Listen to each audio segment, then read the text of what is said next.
Análise política com Orion Teixeira. Já está conectado conosco Orion Teixeira. Muito bom dia, Orion. Bom dia, Bruno, Murilo, Luciano e ouvintes espectadores da Band News. Muito prazer em falar com vocês. Todo nosso bom dia. Bom dia. Bom, Orion, a Advocacia Geral da União então recorreu, a gente trouxe aí ao longo dos nossos destaques, contra essa prorrogação do prazo do Supremo Tribunal Federal, né, dado ao governo de Minas, e está cobrando pagamento da dívida aqui do estado. O que isso representa? Olha, Bruno, a Advocacia Geral da União foi e é contra a prorrogação dos prazos e por isso está recorrendo da decisão do ministro Nunes Marques do Supremo Tribunal Federal, que concedeu mais 90 dias dos 180 dias solicitados por Minas Gerais. Fez o papel dela, como, né? Caso contrário, poderia ser acusada de prevaricação na defesa do interesse público do país. Só que o que está pautando essa negociação da dívida de Minas e de outros estados com o governo federal não são normas legais ou fatores econômicos, né, ou prerrogativas de alguma instituição, mas uma forte questão política do governo querer atender aos apelos e influência do presidente do Senado Federal, Rodrigo Pacheco, um importante aliado do governo Lula no Congresso. Além do que, do ponto de vista técnico, Bruno, o problema da dívida dos estados é uma demanda que vem crescendo a cada ano, a cada década, né? E só ganhando uma dimensão que precisa ser tratada realmente com responsabilidade e prioridade pelos governos, porque tem travado o crescimento dos estados e, por consequência, do país. Então, alguns setores, sim, da área econômica do governo federal, eles têm uma vontade, sim, com o governo de Minas, porque, especialmente o governo Zema, que nunca pagou um centavo sequer da dívida dos últimos 6 anos, mas o que vai prevalecer, como disse, é o que está sendo acertado entre o Pacheco e o presidente Lula, claro, com o aval do governo de Minas Gerais e da Assembleia Legislativa. Pacheco, então, está avançando em sua proposta e se cercando de alternativas. Pediu à Assembleia Legislativa, por exemplo, que apresentasse outras propostas, né, e possibilidades além da federalização das estatais, que está também no jogo, na renegociação.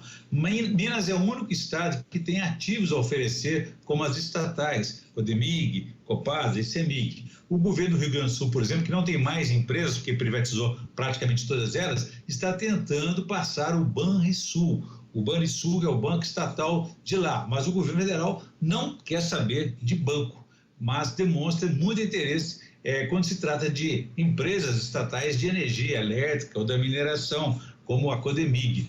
Ao final e ao cabo, os outros estados, como o de Minas também, serão beneficiados com o programa do Refis, que é um programa de redução de juros, correção monetária, e além dos possíveis e generosos descontos, eles contam com a alteração aí do indexador da dívida, em vez de IPCA, índice inflacionário, mais 4% de juros, eles querem IPCA com apenas mais 1% dos juros. Todos pegando carona aí nessa aliança de Pacheco com o governo federal e no interesse do senador Pacheco por Minas Gerais. Orion, Romeu Zema tem passeado, digamos assim, dado umas voltas na Assembleia Legislativa? O governador Romeu Zema não, mas o governo dele sim, faz um tour pela Assembleia Legislativa, fez ontem um dia todo, buscando aí conter a insatisfação dos aliados. Por quê? Porque a Assembleia Legislativa realiza então, a partir de hoje, uma maratona, desde cedo, uma maratona de sessões ordinárias e extraordinárias com o objetivo de discutir novamente os 5 vetos do governador Romeu Zema. O intuito então é desobstruir a pauta de votações na Casa Legislativa, que está presa pelos vetos. Existem pelo menos 80 projetos dos próprios deputados aguardando a liberação dessa pauta, que fica travada por conta dos vetos que têm prioridade de votação. Ontem o secretário então de governo, Gustavo Valadares, que tem essa missão de fazer a interlocução do governo com a base aliada na Assembleia, ele passou o dia de gabinete em gabinete para ouvir as demandas de cada um e garantir o voto da fidelidade da base.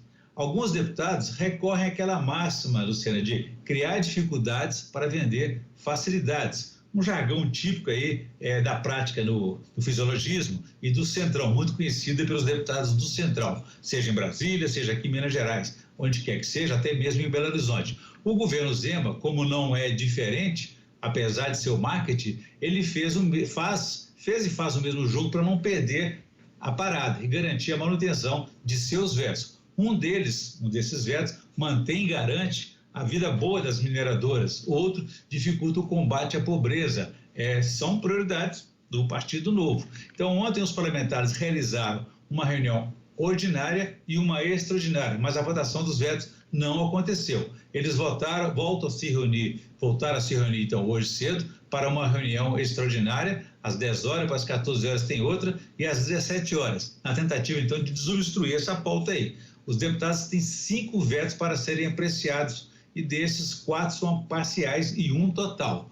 Um dos debates de hoje, inclusive, é o veto que barrou então aquela emenda que destinava R$1 bilhão do orçamento do Fundo Estadual da Assistência Social para ser utilizado no Fundo de Erradicação da Miséria, o FEM. Para derrubar a decisão do governador, são necessários aí 39 votos dos 77 possíveis. Dificilmente a oposição vai conseguir alcançar os 39 votos, sem contar, por exemplo, com a infidelidade ou a insatisfação dos deputados que são governistas. Mas isso aí o secretário Valadares foi cuidar delas ontem. Orion Teixeira volta na sexta-feira trazendo todos os bastidores aí da nossa política mineira que tá fervendo, hein, Orion? Até lá. Um abraço para você, Bruno, e a todos os nossos ouvintes e espectadores aí. Quem quer saber mais pode consultar meu blog, www.blogdorion.com.br. Abraço a todos, façamos um bom dia.